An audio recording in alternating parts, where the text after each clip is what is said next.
Monday, and welcome to week 7 of health psychology. Only 2 weeks left, and actually, it's not a full 2 weeks because the course actually ends next Friday, July 6th. So, that's kind of an important thing to keep in mind. You won't go all the way until the next Sunday for week 8. Instead, week 8 will actually end on Friday, July 6th. But let's focus on week 7 right now.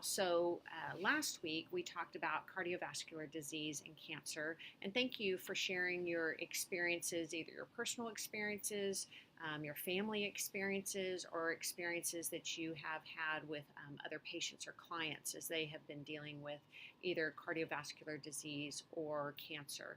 So, this week we're going to kind of build on that, and we're going to talk a little bit more about chronic illness, which includes both cardiovascular disease and cancer, as well as things like Alzheimer's, obesity, chronic headaches. HIV/AIDS actually falls under that, diabetes, all of these conditions that last for at least 3 months or longer. And so, what we're going to be looking at is what impact does that have on the people who are taking care of the person who has a chronic illness? And how does that impact the caregiver? We oftentimes look at how it impacts the patient, obviously, because it's the patient that's struggling with it. But caregivers also have a certain amount of stress that goes with the caregiving part of it. So, in your discussion boards, you're going to be kind of looking at the different aspects of care, and how you can potentially, as a healthcare worker or a health psychologist, how you can potentially alleviate some of the stress of being a caregiver. In your journals, what you're going to be looking at is from the perspective of, I want you to find someone, either someone in your family, a friend, a neighbor who has either dealt with chronic illness or has been a caregiver for chronic illness, and find out what kind of impact did that have on them. What kind of impact did it have on them socially? What kind of impact did it have on them financially? What kind of stressors were involved in either having a chronic illness or having a loved one with a chronic illness? And then in your journal, you're going to kind of just write up what that experience must be like for that person.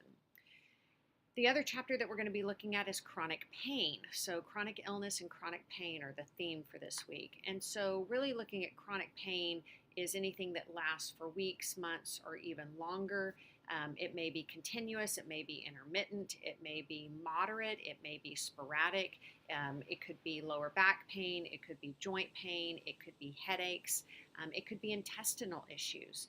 One of the tricky things sometimes with chronic pain is it's an invisible illness. It's not something that everybody can see that you have a headache or see that you're having intestinal issues.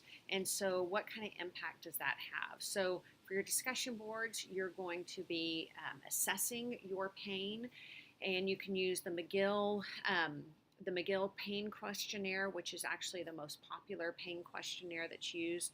Many of you in the healthcare industry will recognize it, or if you have ever gone to the physician for pain, then you will probably recognize it. And so, kind of looking at what kind of barriers does pain impose, what things can or cannot be done as a result of dealing with pain, what kind of treatments are effective. Pain really impacts you emotionally too. It can be very depressing to live with pain for a long period of time. And then for your journals, you're actually going to keep, this is your last log, you're going to actually keep a pain log. Some of you may struggle with pain on a regular, daily, recurring basis. Some of you, it may be just smaller pains, pain in your shoulder, or maybe you get a headache, or maybe you had some cramping or some other kind of gas pains that you might have dealt with. So during the week, I want you to keep track of your pain, the intensity of the pain. Were there any environmental or psychosocial factors?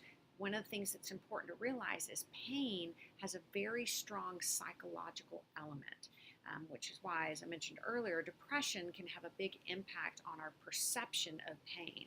So pain is all about perception. And so you might perceive pain more in some circumstances than you might in other circumstances.